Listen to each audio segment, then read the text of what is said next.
What if I told you that the most decisive royal move of the decade didn't come from King Charles, Prince William, or even the stern princess but from Catherine, the woman the world knows as the poised, graceful, supportive Duchess of Cambridge? What if the smiling figure who has always been portrayed as the calm balance in the royal family had, behind closed doors, signed a document that permanently barred Meghan Markle from ever using the title Her Royal Highness again? Imagine the silence of the palace halls as Catherine's pen scratched across parchment, rewriting the future of the monarchy with a stroke of ink. Does that sound unbelievable? Almost too bold for the woman often described as a peacemaker? That's exactly why this revelation has left people stunned, and why it matters more than ever right now. Because this isn't just about a title. It's about power. It's about legacy. And it's about Catherine stepping out of the shadow of tradition to take control in a way nobody expected. Before we continue, please hit the like button, subscribe to the channel, and turn on the notification bell for updates. Now let's be honest with each other. For years, Meghan Markle has been a lightning rod for controversy.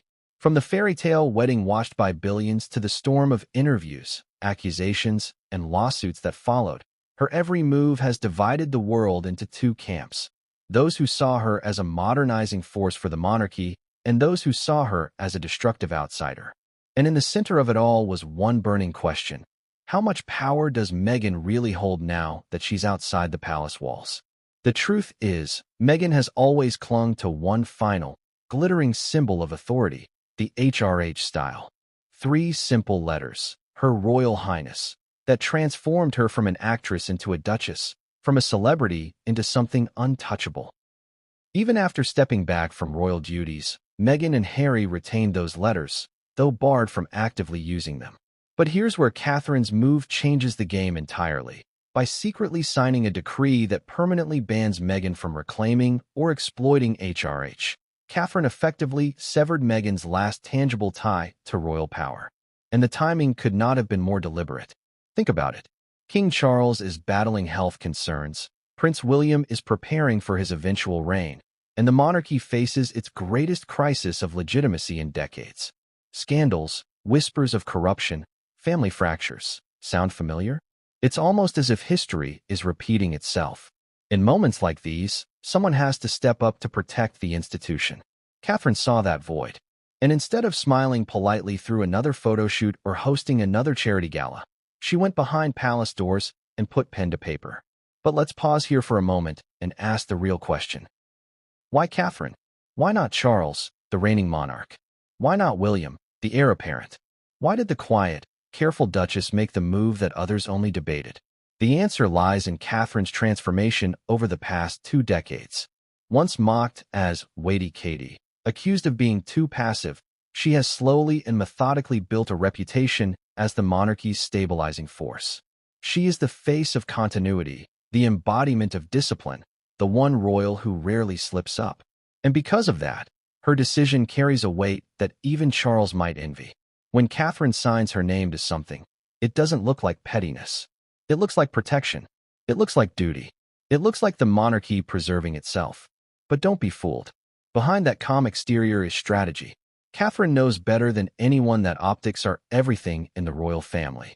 And what better way to send a message to Meghan and to the world than to take the one thing Meghan could never buy, never fabricate, never stage manage: her royal title. This wasn't an accident. This wasn't emotional retaliation. This was Catherine drawing a line in the sand. And let's talk about Meghan for a second, because her reaction to this secret decree is as telling as the decree itself. Imagine her in Montecito, scrolling through headlines or hearing whispers from her network of allies and insiders. The realization that the HRH is gone, forever. No chance of revival, no possibility of negotiation. How would you react if the very thing you built your identity on, the title that made Hollywood and global elites open their doors, had just been stripped away permanently? For Meghan, this wasn't just a title. It was leverage. Every podcast guest introduction, every production deal negotiation, every public appearance, whether or not she used it formally, was underpinned by the knowledge that she was still, technically, a duchess with royal blood in her story. Without HRH, Meghan becomes something else. She's still famous, still influential, but she is no longer royal. She is no longer protected by that invisible shield. And Catherine knew exactly how much that mattered. This is where things get even more fascinating. Because this decree didn't just shake Meghan, it shook the palace itself. Insiders whispered that King Charles himself was caught off guard. Imagine being the King of England and realizing your daughter-in-law had outmaneuvered you. Charles, for all his authority, has always been cautious about permanently cutting off Harry and Meghan. Perhaps out of love for his son, perhaps out of fear of public backlash. But Catherine? She had no such hesitation. For her, the future of the monarchy mattered more than sparing feelings. And William, William. For years, people have speculated about how much say he truly has in royal decisions. They've painted him as stoic, sometimes cold, a man caught between loyalty to his wife and love for his brother. But in this moment, William found himself faced with the reality that his wife had made the choice he himself never dared to make. How do you stand beside your brother at family gatherings after that? How do you reconcile the personal with the political when your wife has just severed your brother's royal identity? It's the kind of tension that could tear families apart or define them forever. And the public? Their reaction was nothing short of explosive. Crowds outside Buckingham Palace and Windsor cheered at the whispers of Catherine's secret decree. For many Britons, Meghan symbolized chaos, betrayal, and self-interest. Catherine, by contrast, symbolized duty and sacrifice. By signing away Meghan's last claim to royal status, Catherine wasn't just protecting the crown. She was becoming the crown. But the public's cheer also came with a darker undercurrent. Because if Catherine could do this to Meghan, who's to say what else she might do? What does this tell us about the monarchy's future when the next queen is willing to wield such decisive power behind closed doors? And here's where I leave you with a cliffhanger. Because while the world is still reeling from the news of Catherine's decree, buried deep in the document is a final clause, one nobody expected, one that doesn't just strip Meghan of HRH, but changes the royal landscape for Archie and Lilibet as well. And once you hear what that clause says, you'll understand why this isn't just about Meghan. It's about the future of the monarchy itself. But what came next would change everything, and no one saw it coming. What happens when the quietest person in the room suddenly makes the boldest move? Isn't it always the ones you least expect who end up shaking the ground beneath your feet? That's exactly what happened with Catherine. She wasn't crowned yet. She didn't have the scepter in her hand. But in a single moment, she acted as if she already ruled, not with a speech, not with an announcement, but with ink on parchment. A signature that would permanently alter the royal playing field. Catherine's reputation has always been one of silence and grace. She doesn't cause drama, she diffuses it. She doesn't take center stage, she lets others burn in the spotlight. For over a decade, she's been called the perfect royal wife, dutiful, poised, smiling when she needs to smile, silent when others explode. But silence isn't weakness. Silence is strategy, and Catherine has been studying the game for years. Let's rewind for a moment. Think back to when Meghan first joined the royal family. Remember the headlines? The Fab Four, the modern royals, William, Kate, Harry, and Meghan, a new royal era. The world wanted to believe the monarchy had entered its golden age. And Catherine, as always, smiled, stood tall, and let the cameras capture her as the elegant backdrop to a story that wasn't really hers. Meghan was loud, Meghan was bold, Meghan was making statements and headlines. And Catherine? She played the part of quiet support. But behind the cameras, something else was happening. Catherine was watching. Every misstep, every outburst, every contradiction. Meghan may have been Hollywood-trained, but Catherine was palace-trained. And while Meghan chased public attention, Catherine studied public memory. She knew it wasn't the person who screamed the loudest that history remembered. It was the one who endured the longest. So, when the opportunity presented itself to sign a document, an official decree that would seal Meghan's royal fate, Catherine didn't hesitate. Why? Because she had been preparing for this moment all along. Every photo op, every carefully chosen outfit, every calm smile in the face of scandal, it was all groundwork. A foundation that gave her the credibility to act without looking vindictive. Think about it. If Charles had signed that decree, what would people have said? That he was a bitter old man punishing his son's wife. If William had done it, what would the narrative be? A jealous brother striking back at the woman who pulled Harry away. But Catherine? She had none of that baggage. To the world, she was above it, which made her decision all the more powerful. But let's not sugarcoat this. Catherine knew exactly what she was doing. She wasn't just protecting the monarchy, she was protecting herself. Because make no mistake, Meghan's war with the crown was also a war with Catherine. From the moment Meghan stepped into that palace, comparisons began. The media pitted them against each other. Meghan the starlet, Catherine the steady duchess. Meghan the disruptor, Catherine the traditionalist. And for years, Catherine said nothing. But silence doesn't mean surrender. Isn't it ironic? Meghan once accused the royals of silencing her, but in the end, it was Catherine's silence that silenced Meghan forever. No shouting, no public statement, just a decree. And here's the part people often forget. Catherine has allies. Serious allies. Courtiers, advisors, even members of the aristocracy who saw her not just as William's wife, but as the monarchy's savior. They knew she would one day be queen, and they trusted her judgment more than they trusted Charles's sentimentality or William's hesitation. So when the chance came to push through a decree against Meghan, Catherine had backing. It wasn't a rogue move. It was calculated, planned, and supported by the very people who want her on the throne. Now imagine Catherine in that private room. No flashing cameras. No journalists scribbling notes. Just the steady scratch of her pen as she signed her name. It wasn't loud. It wasn't dramatic. But it was final. And the emotional contradiction here is stunning. Catherine, the woman the press once called ordinary, made the most extraordinary decision in decades. Catherine, who was ridiculed for waiting years to marry William, now made Meghan wait forever for something she'll never get back. Doesn't it almost feel like poetic justice? The woman once called Weighty Katie turned the tables. She was the one who got the last word, while Meghan was left powerless. But there's a darker twist, too. Catherine may have signed that decree to protect the monarchy, but it also marked her first undeniable step into raw political power. Think about it. Once someone gets a taste of that kind of authority, do they ever stop? Could this be the beginning of Catherine's reign, not just as queen-in-waiting, but as the true architect of the monarchy's future? Let's not forget the human cost. When the news leaked, Meghan wasn't just losing a title, she was losing her identity. Catherine's pen didn't just draw a line through 3 letters, it drew a line through Meghan's royal story. Forever. And Harry? The man caught between his wife and his family?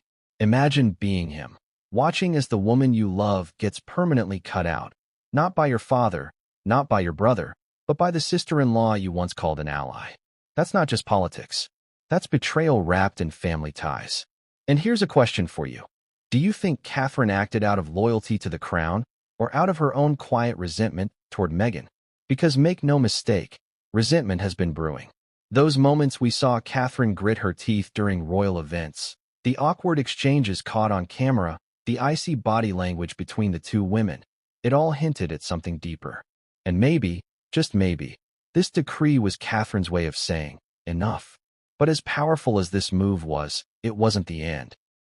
Because while Catherine's signature might have seemed like the closing chapter, it was actually just the prologue. Because once you strip someone like Meghan Markle of her last weapon, you don't silence her. You provoke her.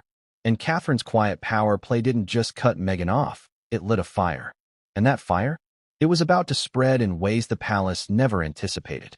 But what Meghan did next would leave even Catherine stunned, and the monarchy scrambling to contain the flames. Have you ever heard of a single piece of paper changing the fate of an entire family? Not just any family, but the most scrutinized, photographed, and mythologized dynasty in the modern world? That's what this was. It wasn't loud. It wasn't broadcast on TV. There were no cameras flashing or crowds cheering in the moment. It was secretive, quiet, almost understated. And yet, that royal decree, signed in silence, carried enough weight to shatter Meghan Markle's last lifeline to the throne. Here's the irony. Decrees are supposed to come from the king or queen. The monarch is the supreme authority. But this wasn't Charles's decree. This wasn't William's either. It was Catherine's. And that's what made it both shocking and brilliant.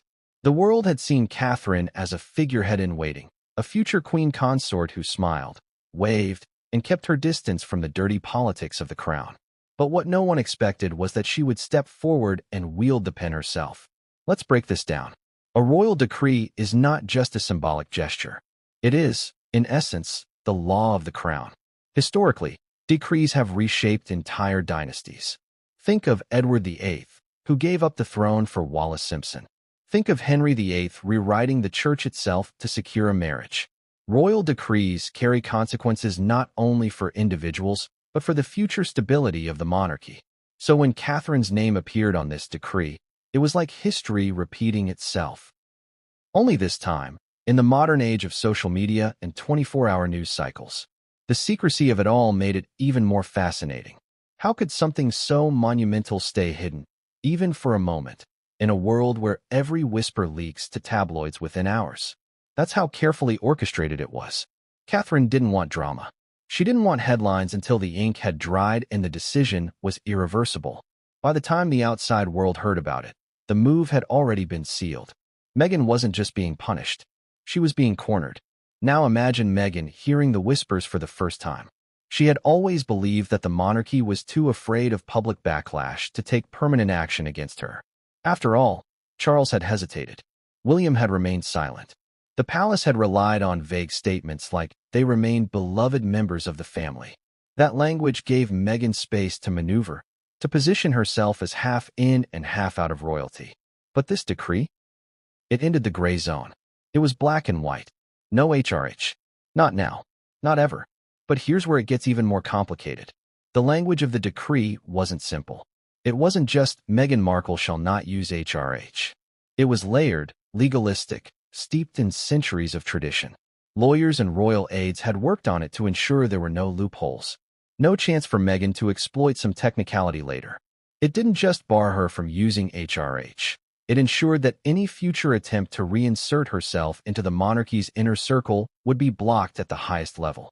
In other words, Meghan wasn't just sidelined. She was exiled, at least in the symbolic sense.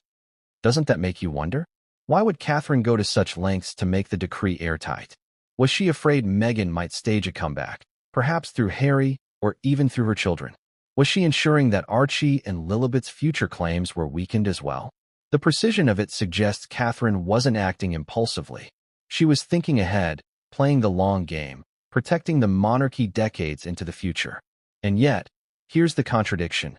Catherine's move looked cold, even ruthless, but it also earned her admiration. Among royal loyalists, it was hailed as necessary, decisive, the kind of action the monarchy needed in a time of instability. For years, critics had accused the royals of being too soft on Meghan, too hesitant, too fearful of public relations fallout. Catherine cut through that with one stroke. But let's not pretend everyone was on board. There were whispers inside the palace, too. Some aides thought Catherine had overstepped. Some believed it wasn't her place, that she had dared to wield a power traditionally reserved for the sovereign. And maybe they were right. Maybe Catherine had crossed a line. But isn't that exactly what makes this story gripping? Because if she did overstep, it means Catherine wasn't just acting as a duchess anymore. She was acting as a queen before wearing the crown. And let's ask the question no one dares to. Did Charles know? Did William? Or did Catherine take this step without their full consent, presenting them with a fait accompli? Imagine Charles, already struggling with his health, being told that his daughter-in-law had outmaneuvered him, leaving him no choice but to stand by her decision or risk exposing division to the world. It would have been a masterstroke. Quiet, but devastating. Think of the optics. Catherine, always painted as the dutiful royal wife, suddenly emerges as the decisive player, the one unafraid to act. Meanwhile, Charles and William, the actual heirs of the monarchy, are left reacting. Doesn't that shift the balance of power in ways none of us saw coming? And for Meghan? Well, Meghan had always believed she could outmaneuver the royals by playing the media game. Every interview, every documentary, every carefully staged photo was her way of controlling the narrative. But a decree isn't narrative. It's not perception. It's law. Meghan could spin headlines, but she couldn't spin away the reality that her HRH was gone for good. Here's the part no one's talking about. Meghan wasn't just stripped of her HRH. She was stripped of her bargaining chip. Without HRH, she loses leverage in deals, in public perception, in her ability to present herself as half royal, half Hollywood. Catherine didn't just remove 3 letters. She removed Meghan's negotiating power. And that's why this decree wasn't just unexpected, it was lethal. Now pause and think. If Catherine could pull this off quietly, what else could she be planning? If she could sign one document that rewrote Meghan's royal story, what other hidden decrees or strategies could she have up her sleeve? Has Catherine, the so-called quiet duchess, been underestimated all along? Because here's the kicker. The decree wasn't just about Meghan. Hidden in its folds was a clause that hinted at something bigger, something that could affect not just Meghan, but her children, her future, and even Harry himself. And once that clause became known, the world realized Catherine's move wasn't just a reaction, it was a long-term strategy. But what exactly was in that clause? What did Catherine sign into history that no one saw coming? That revelation was about to shake the monarchy to its core. 3 little letters. HRH. Her Royal Highness.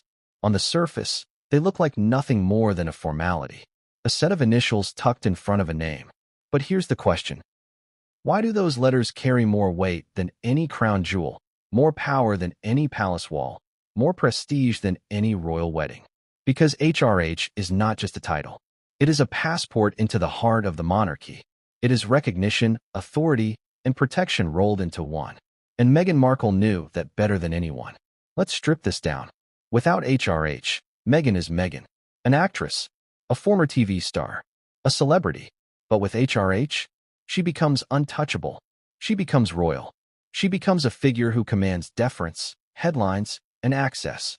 It's like the difference between being a guest at the party and being the host of the entire event. Which would you rather be? Now, historically, the HRH style has been reserved for those at the very core of the royal family. Not everyone gets it. Not everyone keeps it. We saw this play out when Princess Diana's divorce stripped her of the HRH. She was still the mother of the future king, but without those letters, she was outside the royal bubble. And who made sure of that? The Queen herself. That decision drew a sharp line between royal blood and outsider. Doesn't that sound eerily familiar? Because Catherine's decree against Meghan echoes that exact moment. History repeating itself, but this time in the digital age where every move is dissected online within seconds. Here's the contradiction, though. Meghan didn't even use HRH after stepping back. Officially, she was barred from it.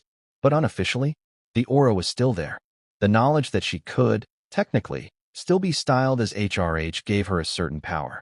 It's like holding a key you're not allowed to use, but everyone knows you own it. The key itself is leverage. Meghan leaned into that. From Netflix deals to speaking engagements, the unspoken truth was always that she wasn't just another celebrity. She was a royal celebrity. So when Catherine cut that key in half, Meghan lost more than 3 letters. She lost her leverage. Ask yourself this. What do you think Meghan's brand was built on? Was it her acting career? Her blog? Her activism? Or was it the fairy tale of marrying into the royal family and becoming HRH, the Duchess of Sussex? The answer is obvious. Without the HRH, Meghan is famous.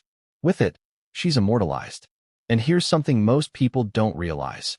HRH comes with invisible perks, diplomatic courtesies, invitations to events no ordinary celebrity could dream of attending, access to circles of influence where decisions that shape nations are whispered over champagne.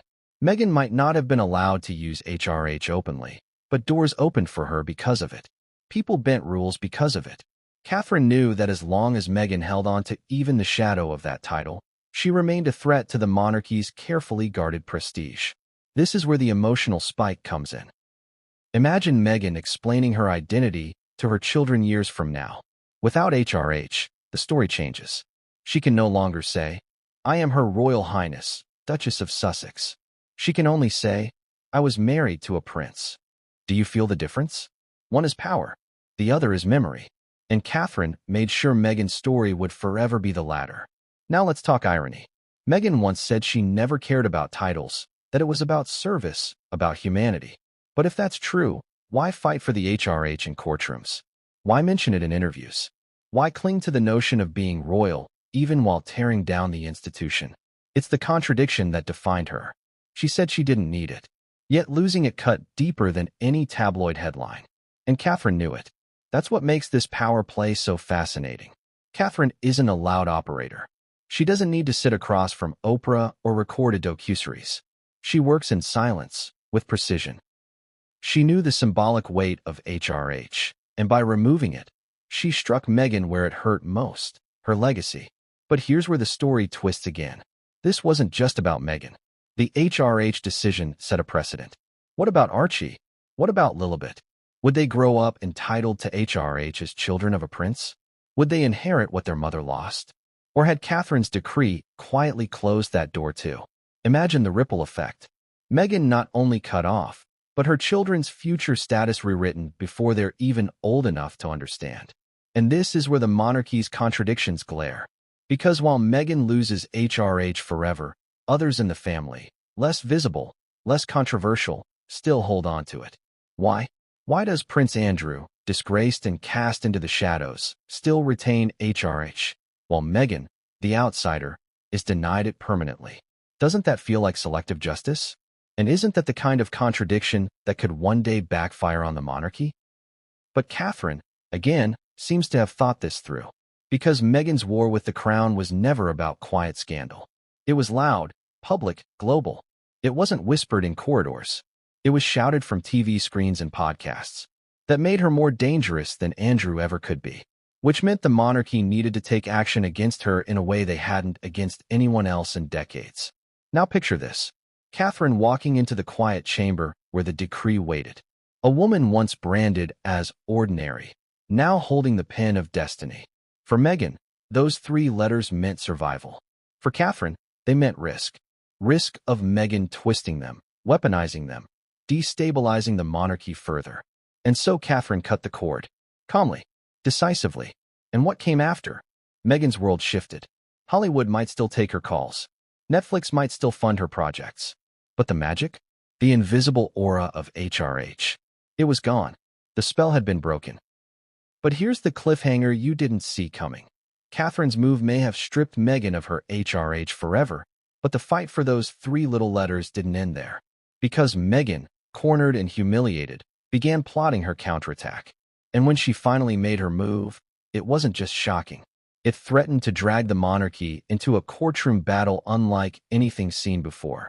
But what Meghan tried next would leave the palace reeling and expose secrets they never wanted the public to know. What happens when someone who built their empire on a crown-shaped illusion suddenly realizes the crown has vanished forever? That was Meghan's reality when the news reached her. Catherine had signed the decree. The HRH was gone. Permanently. No second chances. No loopholes. Not even the faintest possibility of restoration. Imagine the scene in Montecito. Sunlight spilling across the California hills, palm trees swaying in the breeze, the quiet hum of security cars outside the gates. To the outside world, everything looked calm, idyllic, perfect. But inside those walls, the atmosphere was anything but serene. Meghan was pacing, hands flying, eyes wide with disbelief. "They can't do this to me," she must have said. They wouldn't dare. But they had. And the sting cut deeper than she ever expected. Because here's the truth. Meghan had always believed the monarchy feared her. Her interviews, her documentaries, her alliances with Hollywood's most powerful voices, they gave her the illusion of leverage.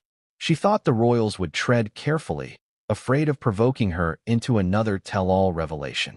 But Catherine's decree shattered that illusion. The palace had called her bluff. And that's what hurt most. Not just the loss of the title, but the realization that Catherine, quiet, polite, always smiling Catherine, was the one who pulled the trigger. Think about that for a moment. Meghan always saw Charles as hesitant, William as restrained, but Catherine was the one she underestimated. And isn't it often the enemy you underestimate who cuts the deepest? Reports whispered of Meghan's fury. A glass slammed on a table. A door shut too hard. Her voice raised, echoing through the Montecito mansion. She wasn't just angry. She was humiliated.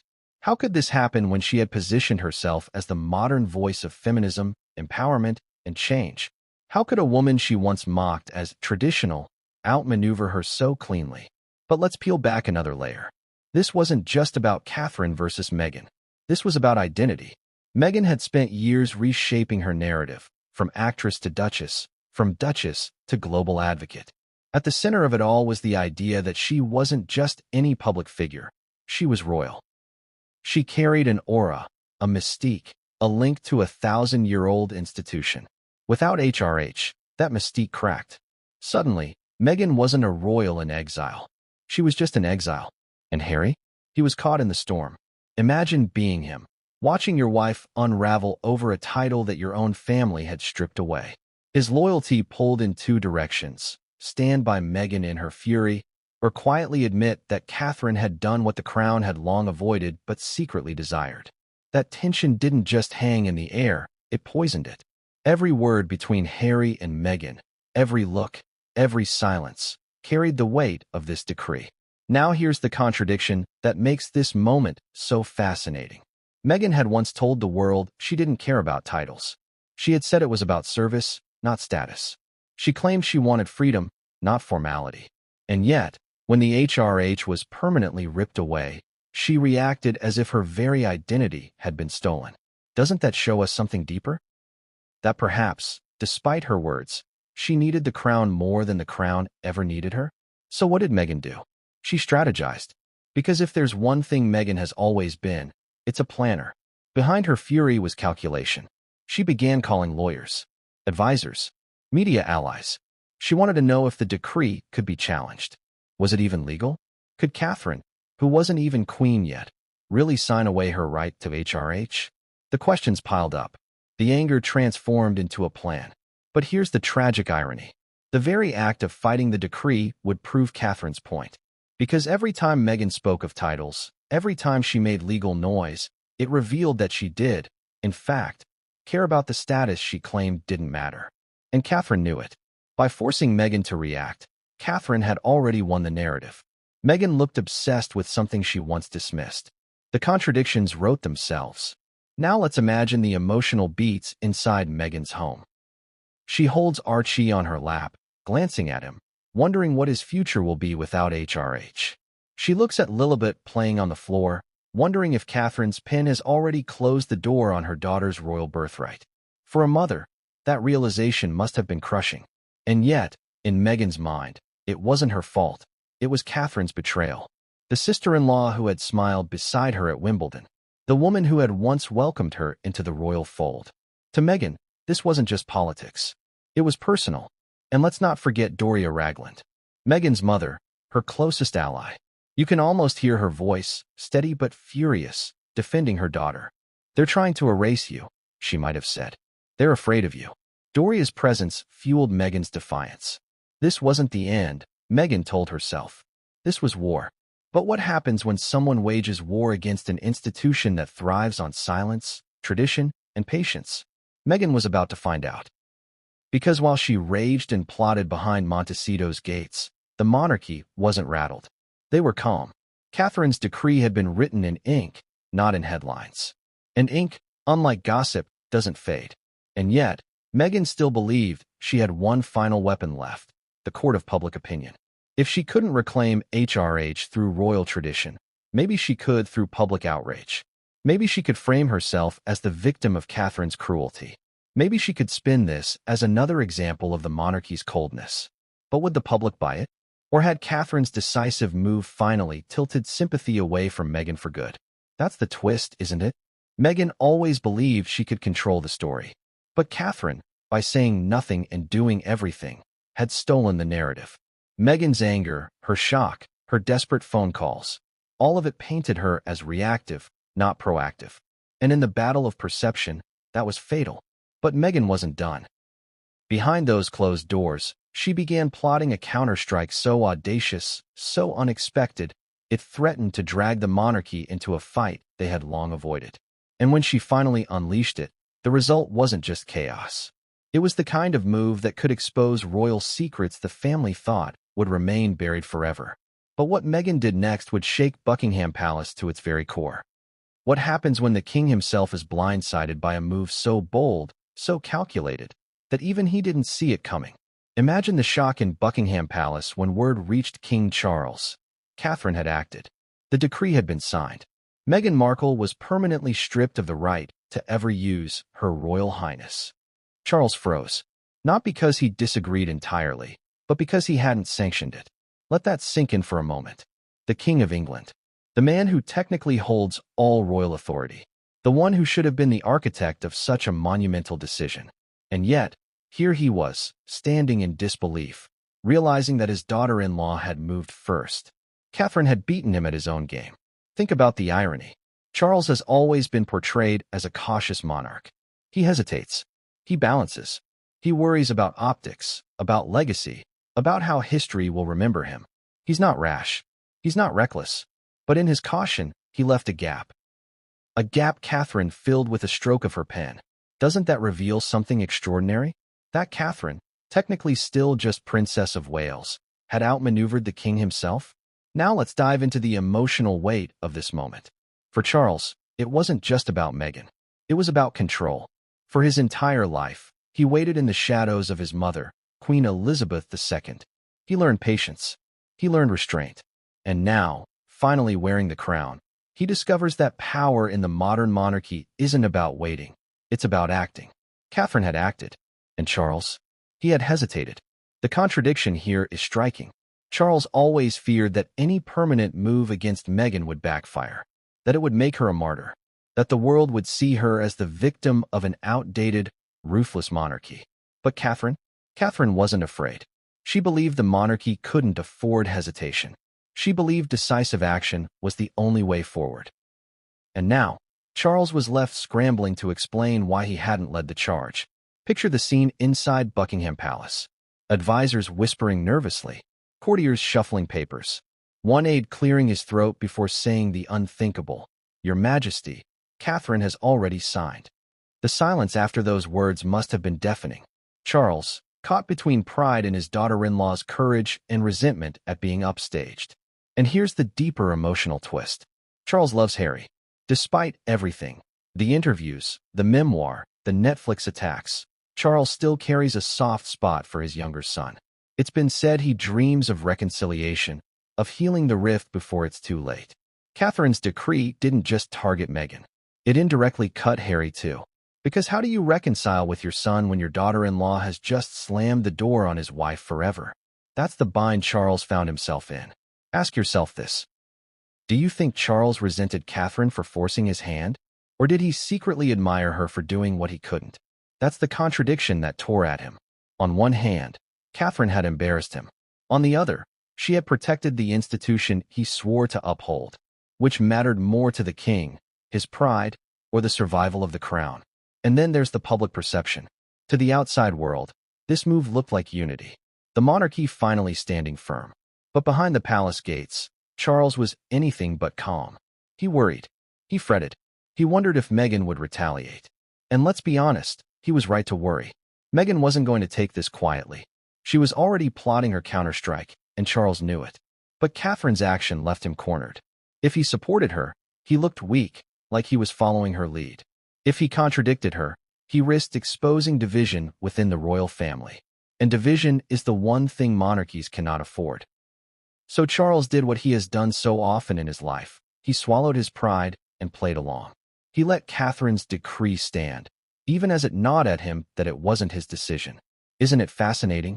A king who waited 70 years to reign, outmaneuvered by the woman the press once mocked as Weighty Katie. The very title used to humiliate Catherine now became her weapon. She had waited, and in waiting, she learned. She learned patience. She learned when to strike. And when she finally did, she struck harder than anyone expected. And here's another contradiction worth noting. Charles has always wanted to be remembered as the monarch who modernized the crown. The one who slimmed down the monarchy, made it more relatable, less bloated, more in tune with the times.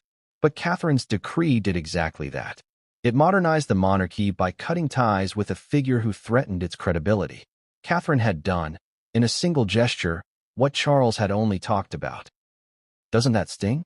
Now imagine the private tension between Charles and Catherine after this move. A polite dinner at Windsor.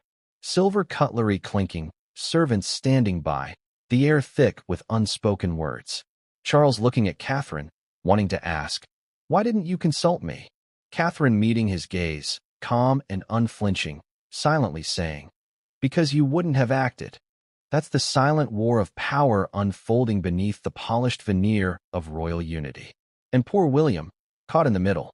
On one side, his father, the king, bristling at being blindsided. On the other, his wife, the woman who had just proved herself stronger than anyone expected. Which side would William take? The blood that raised him, or the woman who will one day sit beside him on the throne? That tension was about to explode in ways the public couldn't yet see. Because here's the cliffhanger. Catherine's decree may have caught Meghan off guard. It may have blindsided Charles. But the one it placed in the most impossible position wasn't Meghan.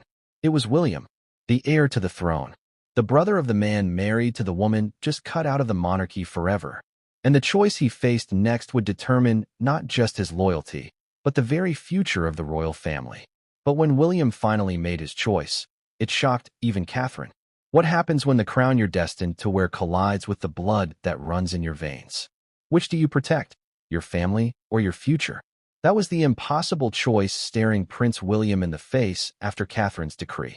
On one side was his brother Harry, the boy he grew up with, the boy he once called his wingman, the one who stood beside him through the loss of their mother, the endless scrutiny of the press, the suffocating weight of royal duty. On the other side was the monarchy, the institution he would one day lead, the legacy he was born to protect.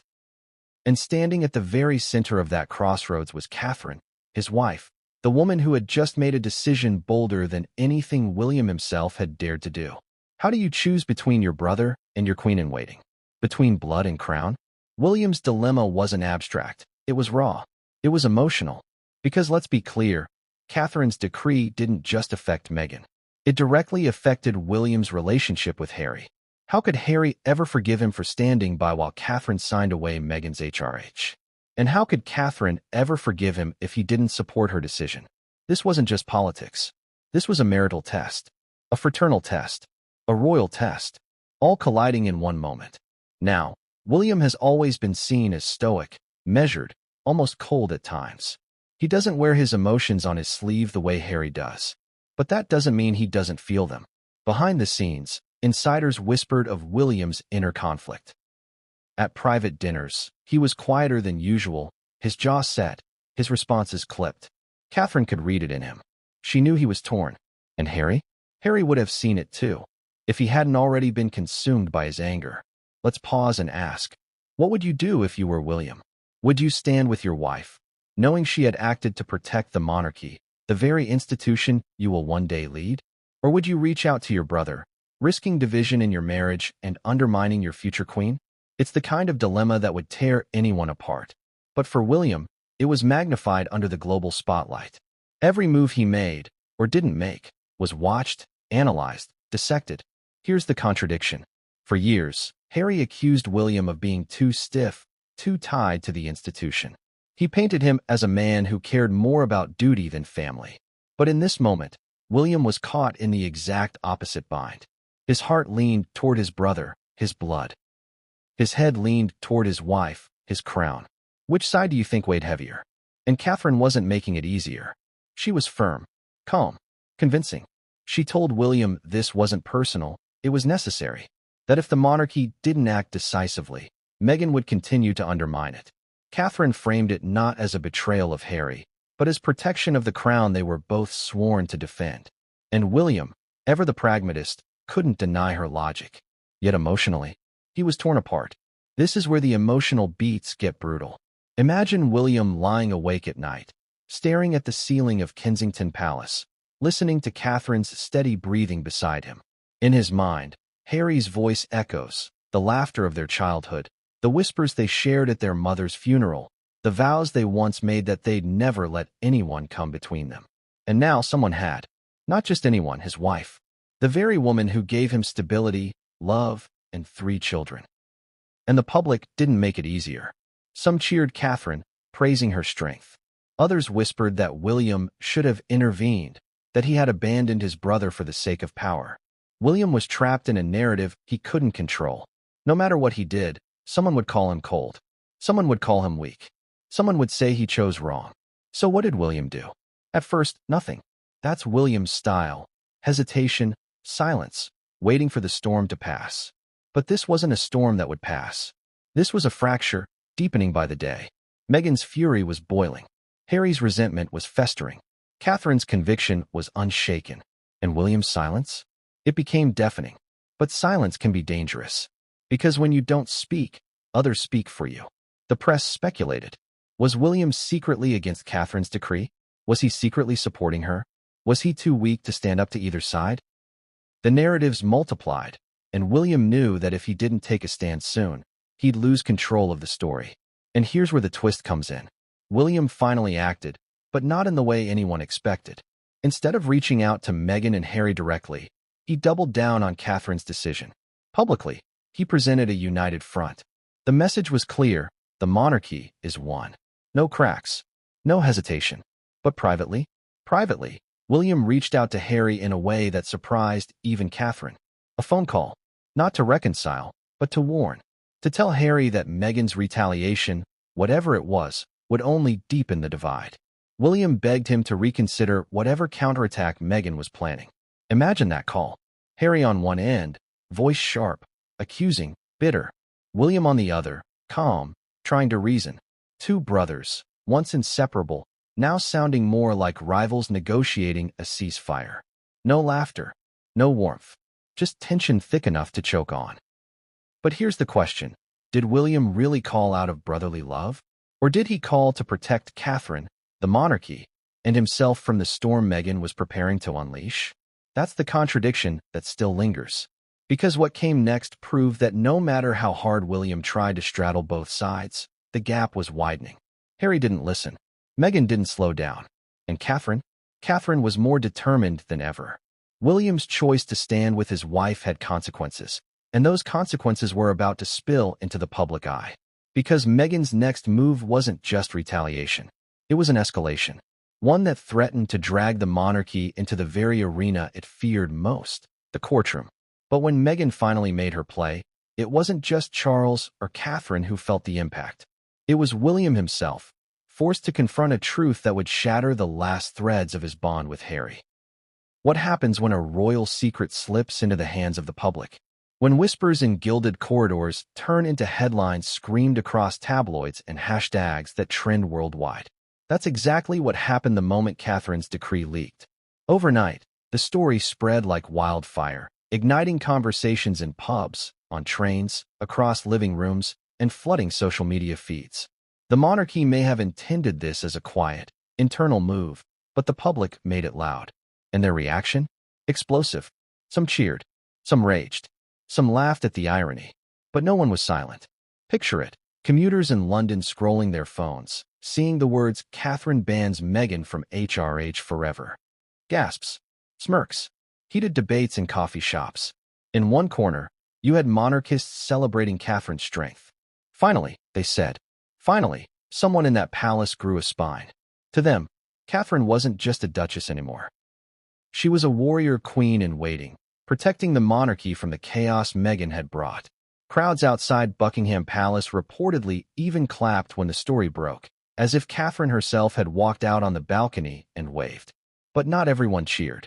Meghan still had defenders. Voices online and in Hollywood circles called the decree cruel, vindictive, even bullying. Hashtags like hashtag Justice for Meghan and hashtag Stand with Sussex trended alongside hashtag Long Live Catherine.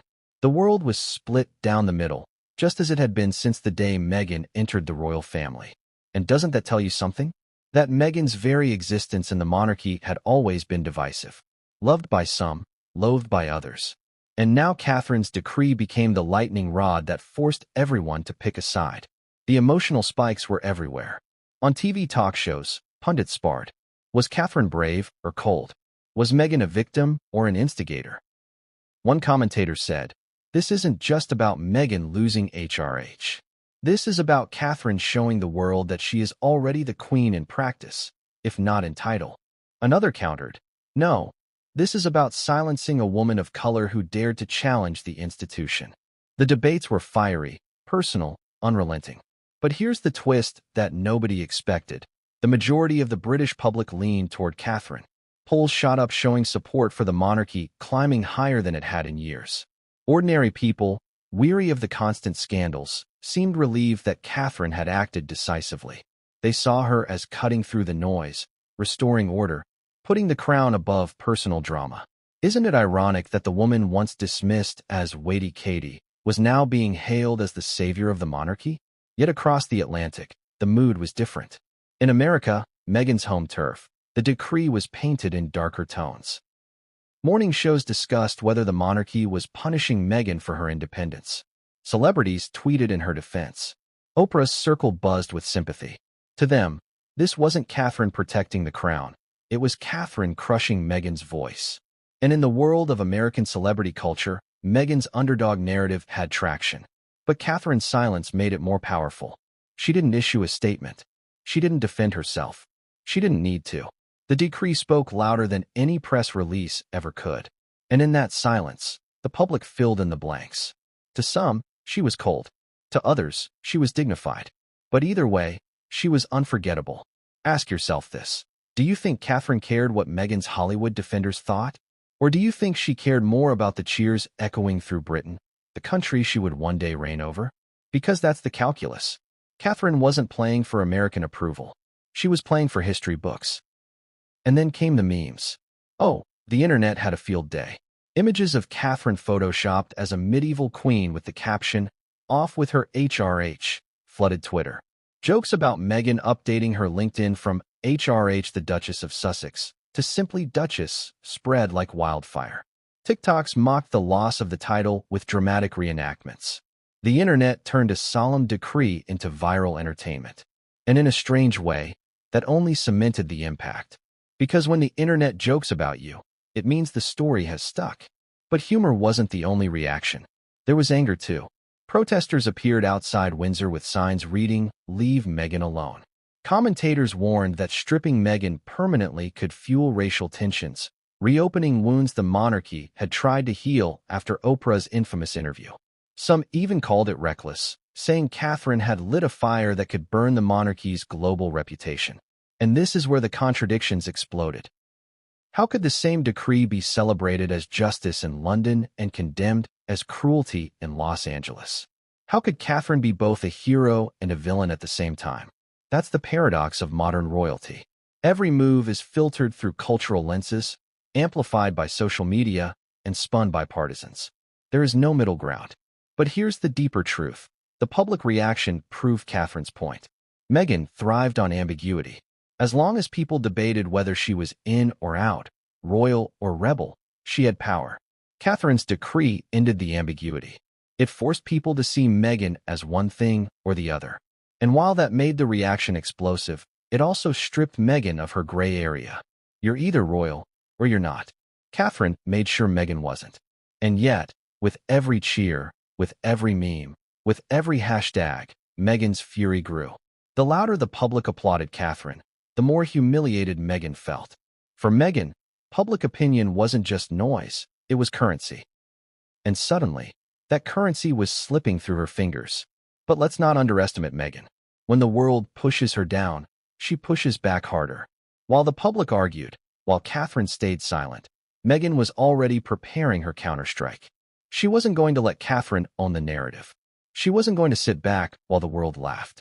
And the arena she chose for her fight? Not the tabloids, not Netflix, not even another explosive interview. Meghan's battleground would be the one place the monarchy feared most, the courts. Because Meghan didn't just want sympathy. She wanted revenge. And her plan would drag the royal decree out of the palace shadows and into a courtroom where the monarchy would have to defend itself in public, under oath. But what Meghan did next didn't just risk Catherine's image. It threatened to drag the monarchy's deepest, darkest secrets into the light. What do you do when you've been cornered by a crown? When your last claim to power is erased in silence, without warning, without appeal. If you're Meghan Markle, you don't fold. You fight back. And the battleground you choose is the one place the monarchy dreads, the courtroom. Because here's the truth, royals hate courts. They hate discovery. They hate being forced under oath. Why? Because the courtroom doesn't care about protocol, hierarchy, or centuries of tradition. It demands evidence. It demands answers. And Meghan knew that. She knew if she could drag the monarchy into legal combat, she could flip the script. Suddenly, she wouldn't be the woman stripped of her HRH. She'd be the woman fighting an unjust system. Imagine the whispers in Montecito's halls when Meghan first floated the idea. Legal advisors pacing, documents spread across the table, Meghan leaning in with that sharp, determined tone. If they want to silence me, then let's see them explain it in front of a judge. Harry, torn, frowning, asking if it was worth the escalation. Meghan, unwavering. It's the only way. And doesn't that tell you something about her mindset? Meghan had always relied on narrative, interviews, documentaries, memoirs. But this time, narrative wasn't enough. Catherine's decree wasn't a headline you could spin. It was binding, permanent, final. The only way to fight something written in ink was to drag it into a courtroom and try to tear the paper apart. Now here's where the contradictions come alive. Meghan had often portrayed herself as someone above the obsession with titles, insisting she cared only about service and family. Yet now, she was preparing to fight tooth and nail for those very titles in court. Doesn't that contradiction undercut everything she had ever claimed? Or does it prove what Catherine already knew, that for Meghan, the HRH wasn't just formality, it was survival? Legal experts were divided. Some argued Meghan had no case. After all, HRH styles aren't legal entitlements. They're privileges granted by the crown. Others, however, whispered about human rights laws, about modern interpretations of discrimination, about potential international appeals. And Meghan seized on that ambiguity.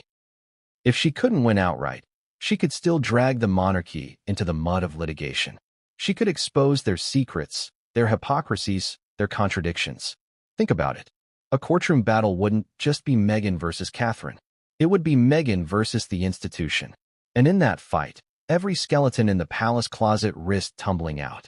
Emails, correspondence, testimonies from staff, evidence that the crown has always fought to keep hidden. Catherine may have signed the decree, but Meghan's legal counterstrike threatened to drag the entire monarchy onto the witness stand of public opinion. And here's the emotional spike: Harry. For him, this wasn't just another lawsuit. It was his family, his father, his brother, his sister-in-law. And yet, here was Meghan, demanding he stand beside her as she prepared to sue the very institution that raised him. Imagine the tension in those late-night arguments. Harry whispering, "Do you know what this will do?" Meghan replying, "Do you know what they've already done?" Their marriage, already under strain, pulled tighter and tighter as legal papers began to stack on their desks. And the public? They devoured every rumor. Was Meghan really preparing to sue the crown? Could a duchess really drag the monarchy into court? Headlines screamed. Lawyers debated on primetime television. Twitter erupted with mock-ups of Catherine and Meghan facing each other in a courtroom sketch. It was chaos, and Meghan thrived in chaos. But let's ask the question no one dares. Did Meghan actually want to win in court? Or did she simply want the fight itself? Because in the court of public opinion, the very act of challenging the monarchy gave her power.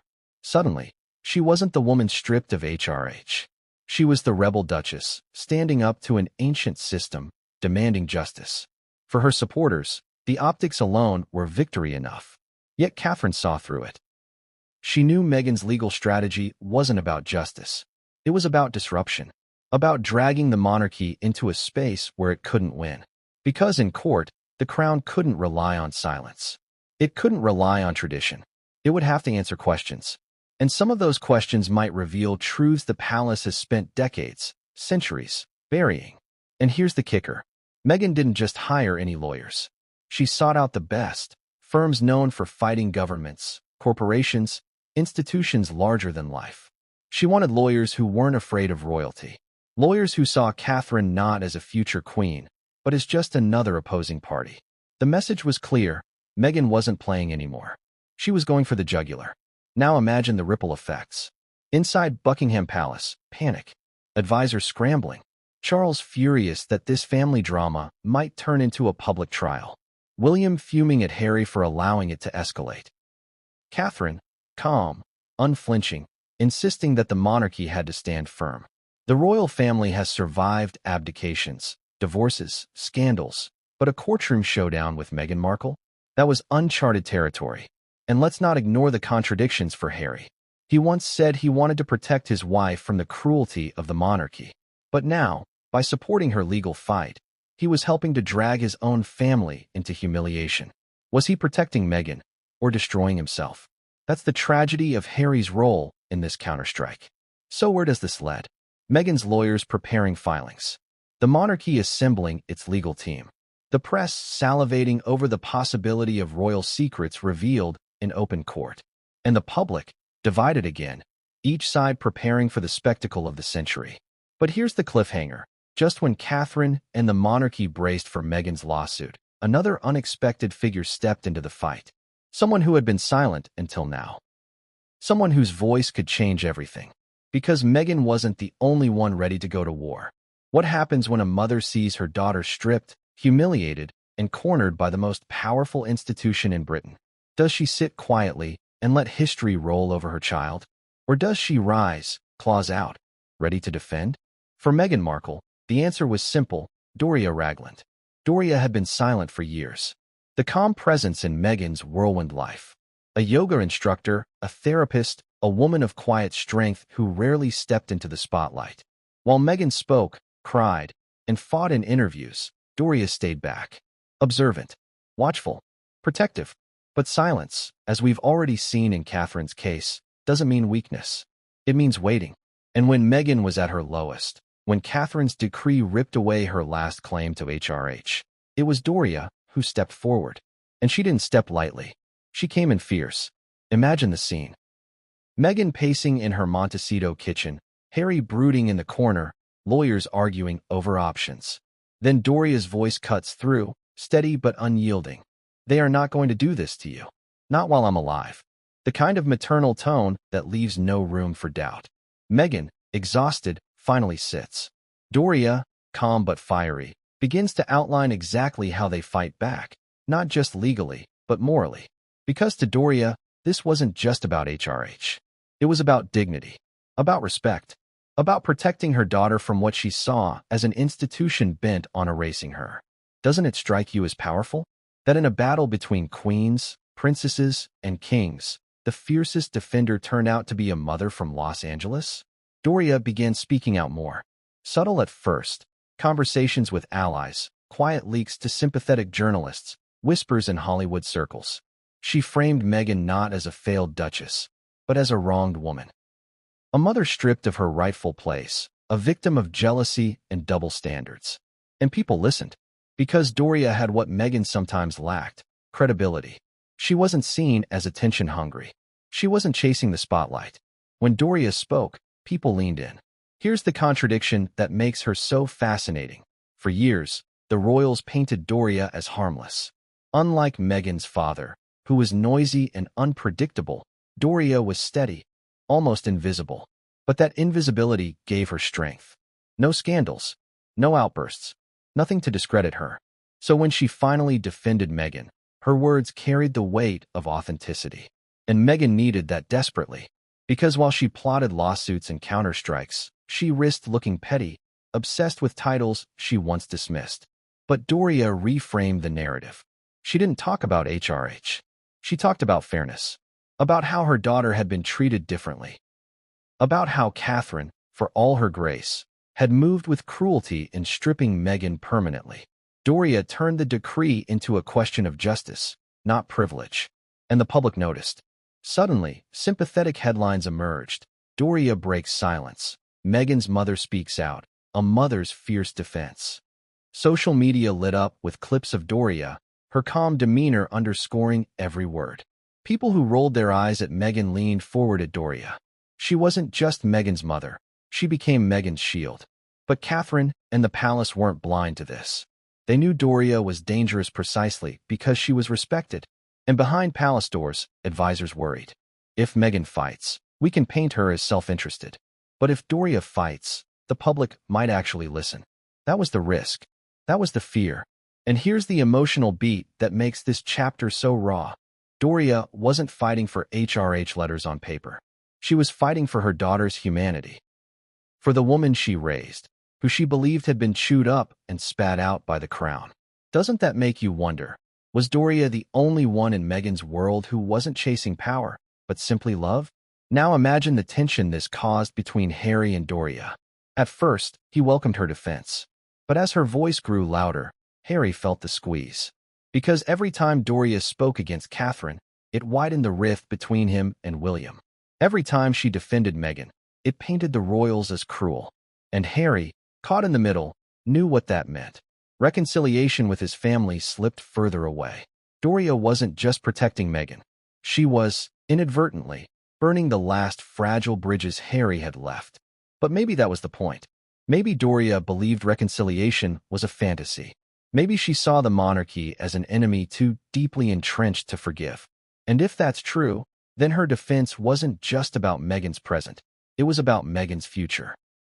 About carving a life where Meghan didn't need the crown at all. Yet here's the twist. Catherine wasn't intimidated. In fact, she anticipated Doria's move. And while Meghan and Doria plotted in California, Catherine began rallying her own ally back in London. A woman just as fierce. A woman just as uncompromising.